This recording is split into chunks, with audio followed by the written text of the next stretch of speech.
ನಮಸ್ತೆ ಎಲ್ರಿಗೂ, ನಾನು ಶೋಭಾ.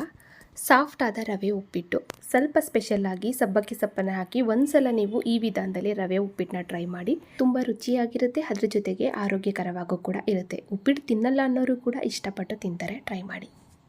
ಇವಾಗ ಈ ಸಾಫ್ಟ್ ಆದ ರವೆ ಉಪ್ಪಿಟ್ಟನ್ನ ಮಾಡ್ಕೊಳ್ಳೋದಕ್ಕೆ ಮೊದಲು ಗ್ಯಾಸ್ ಆನ್ ಮಾಡಿ ಒಂದು ಪಾತ್ರೆನ ಬಿಸಿ ಇಟ್ಟು 1 ಸ್ಪೂನ್ ಆಗೋಷ್ಟು ತುಪ್ಪ ಹಾಕಿದ್ದೀನಿ. ತುಪ್ಪ ಆಗ್ಬೋದು ಅಥವಾ ಎಣ್ಣೆ ಆಗ್ಬೋದು, ಯಾವುದಾದ್ರೂ ಪರವಾಗಿಲ್ಲ. 1 ಸ್ಪೂನ್ ಅಥವಾ 2 ಸ್ಪೂನ್ ಹಾಕ್ಕೊಂಡು ರವೆನ ನಾವು ಚೆನ್ನಾಗಿ ಹುರ್ಕೋಬೇಕು. ರವೆ ಬಂದು 1 ಕಪ್ ಅಳತೆಯಿಂದ 1 ಕಪ್ ಆಗೋಷ್ಟು ಪೂರ್ತಿಯಾಗಿ ರವೆ ಹಾಕೊಂಡಿದ್ದೀನಿ. ಅಂದರೆ ಸುಮಾರಾಗಿ ಒಂದು 300 ಗ್ರಾಮ್ ಆಗೋಷ್ಟು ರವೆ ಹಾಕೊಂಡಿದ್ದೀನಿ. ಅಂದರೆ 1/4 kg ಸ್ವಲ್ಪ ಜಾಸ್ತಿ ಇದೆ. ಇವಾಗ ನಾವು ರವೆನ ಚೆನ್ನಾಗಿ ಹುರ್ಕೊಳ್ಳೋಣ. ರವೆ ಹುರಿಬೇಕಾದ್ರೆ ಯಾವಾಗಲೂ ನಾವು ಕಡಿಮೆ ಹುರಿನಲ್ಲೇ ರವೆ ಹುರ್ಕೋಬೇಕು, ಸ್ವಲ್ಪ ಟೈಮ್ ಕೊಟ್ಟು. ಈ ರವೆ ಉಪ್ಪಿಟ್ಟು ನಮಗೆ ರುಚಿಯಾಗಿ ಮತ್ತು ಸಾಫ್ಟಾಗಿ ಬರಬೇಕು ಅಂತ ಅಂದರೆ ರವೆ ಹುರಿಯೋದು ಕೂಡ ಒಂದು ಮುಖ್ಯ ಕಾರಣ ಆಗುತ್ತೆ. ಹಾಗಾಗಿ ಸ್ವಲ್ಪ ಟೈಮ್ ಕೊಟ್ಟು, ಅಂದರೆ ಕಡಿಮೆ ಹುರಿನಲ್ಲೇ ನಾವು ರವೆನ ಹುರ್ಕೋಬೇಕು.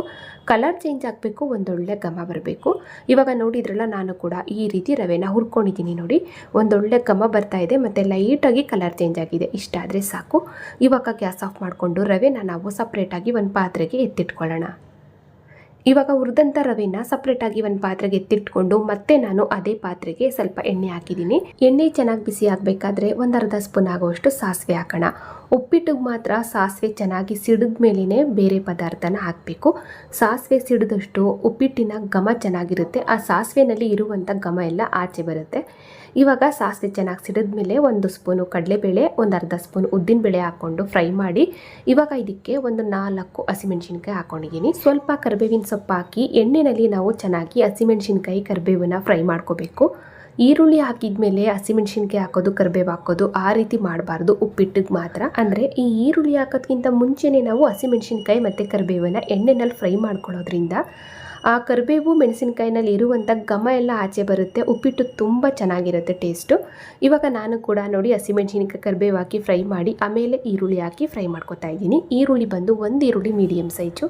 ಇವಾಗ ಈರುಳ್ಳಿನ ನಾವು ಚೆನ್ನಾಗಿ ಮಿಕ್ಸ್ ಮಾಡ್ಕೊತಾ ಫ್ರೈ ಮಾಡಿಕೊಂಡು ಇವಾಗ ಇದಕ್ಕೆ ಕ್ಯಾರೆಟ್ ಹಾಕ್ತಾಯಿದ್ದೀನಿ. ಕ್ಯಾರೆಟ್ ಬಂದು ಒಂದೇ ಒಂದು ಚಿಕ್ಕ ಸೈಜು ಕ್ಯಾರೆಟನ್ನು ಸ್ವಲ್ಪ ತೆಳುವಾಗಿ ಕಟ್ ಮಾಡಿ ಹಾಕ್ತಾಯಿದ್ದೀನಿ. ಹಾಗೆ ಹುರುಳಿಕಾಯಿ, ಬೀನ್ಸು ಇದನ್ನು ಕೂಡ ಸ್ವಲ್ಪ ಚಿಕ್ಕದಾಗಿ ಕಟ್ ಮಾಡಿ ಹಾಕ್ತಾಯಿದ್ದೀನಿ. ಹಾಗೆ ಒಂದೇ ಒಂದು ಟೊಮೊಟೊ ಹಾಕಿದ್ದೀನಿ. ಮೀಡಿಯಮ್ ಸೈಜು ಒಂದೇ ಒಂದು ಟೊಮೊಟೊ ಹಾಕ್ಕೊಂಡು ಇವಾಗ ನಾವು ಚೆನ್ನಾಗಿ ಮಿಕ್ಸ್ ಮಾಡ್ಕೊತಾ ತರಕಾರಿನ ಫ್ರೈ ಮಾಡ್ಕೋಬೇಕು. ಒಂದು 70% ಆಗುವಷ್ಟು ತರಕಾರಿ ಎಣ್ಣೆನಲ್ಲೇ ಫ್ರೈ ಆಗಬೇಕು. ಒಂದು 2ರಿಂದ 3 ನಿಮಿಷ ಅಷ್ಟೇ. ಸ್ವಲ್ಪ ಉಪ್ಪು ಹಾಕ್ಕೊಂಡು ಫ್ರೈ ಮಾಡ್ಕೊಳ್ಳಿ, ಬೇಗ ತರಕಾರಿ ಫ್ರೈ ಆಗೋಗುತ್ತೆ.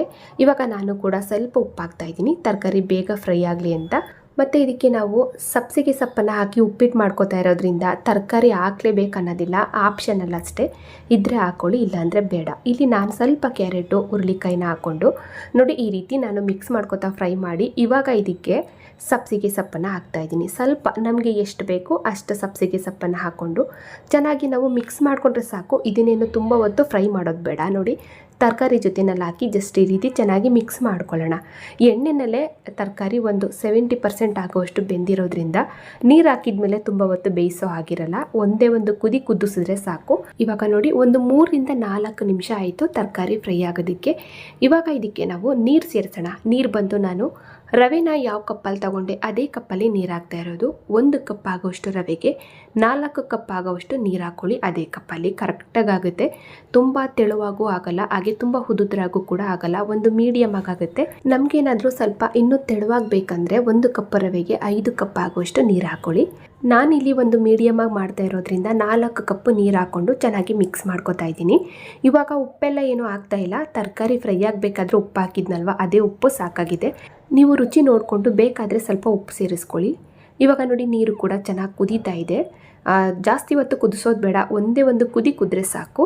ಇವಾಗ ಇದಕ್ಕೆ ನಾನು 1/2 ಕಪ್ ಆಗುವಷ್ಟು ಹಸಿ ತೆಂಗಿನಕಾಯಿ ತುರಿನ ಹಾಕಿದ್ದೀನಿ. ಹಾಗೆ ಕೊನೆಯದಾಗಿ ಕೊತ್ತಂಬರಿ ಸೊಪ್ಪು ಹಾಕಿ ಚೆನ್ನಾಗಿ ಒಂದ್ಸಲ ಮಿಕ್ಸ್ ಮಾಡ್ಕೊತಾ ಇದ್ದೀನಿ. ನೋಡಿ, ಇಷ್ಟೇ. ಇದು ತುಂಬ ರುಚಿಯಾಗಿರುತ್ತೆ. ತೆಂಗಿನಕಾಯಿ ತುರಿ ಇಷ್ಟ ಇದ್ದರೆ ಹಾಕ್ಕೊಳ್ಳಿ, ಇಲ್ಲಾಂದರೆ ನೀವು ಸ್ಕಿಪ್ ಮಾಡ್ಬೋದು. ಹಾಕಿದರೆ ಟೇಸ್ಟ್ ತುಂಬ ಚೆನ್ನಾಗಿರುತ್ತೆ. ಇವಾಗ ಇದಕ್ಕೆ ನಾವು ಹುರಿದಂಥ ರವೆ ಹಾಕಿ ಮಿಕ್ಸ್ ಮಾಡ್ಕೊಳ್ಳೋಣ. ಈ ರವೆ ಸೇರಿಸ್ಬೇಕಾದ್ರೂ ಅಷ್ಟೇ ನಾವು ಉರಿನ ಕಡಿಮೆ ಮಾಡ್ಕೋಬೇಕು. ಹೈ ಫ್ಲೇಮ್ ಇಟ್ಕೊಂಡು ರವೆನ ಸೇರಿಸೋದಕ್ಕೋದ್ರೆ ಚಿಟಪಟ ಅಂತ ಎಗ್ರು ಬಿಡುತ್ತೆ ಮೇಲೆಲ್ಲ. ಉರಿನ ಕಡಿಮೆ ಮಾಡಿಕೊಂಡು ನಿಧಾನವಾಗಿ ರವೆ ಹಾಕ್ಕೊಂಡು ಚೆನ್ನಾಗಿ ನಾವು ಮಿಕ್ಸ್ ಮಾಡ್ಕೋಬೇಕು. ನೋಡಿ, ಗಂಟಿಲ್ಲದೆ ಇರೋ ಹಾಗೆ ನಿಧಾನವಾಗಿ ಈ ರೀತಿ ಮಿಕ್ಸ್ ಮಾಡಿಕೊಂಡು ಒಂದು ಪಾತ್ರೆನ ಮುಚ್ಚಿ ಬಿಡೋಣ. ಇವಾಗ ನೋಡಿ ಈ ರೀತಿ ನಾನು ಒಂದು ಪಾತ್ರೆನ ಮುಚ್ಚಿ ಬಿಟ್ಟಿದ್ದೀನಿ. ಒಂದು ಅರ್ಧದಷ್ಟು ರವೆ ಉಪ್ಪಿಟ್ಟು ಹಳ್ಕೊಂಡಿದೆ ಅಷ್ಟೇ.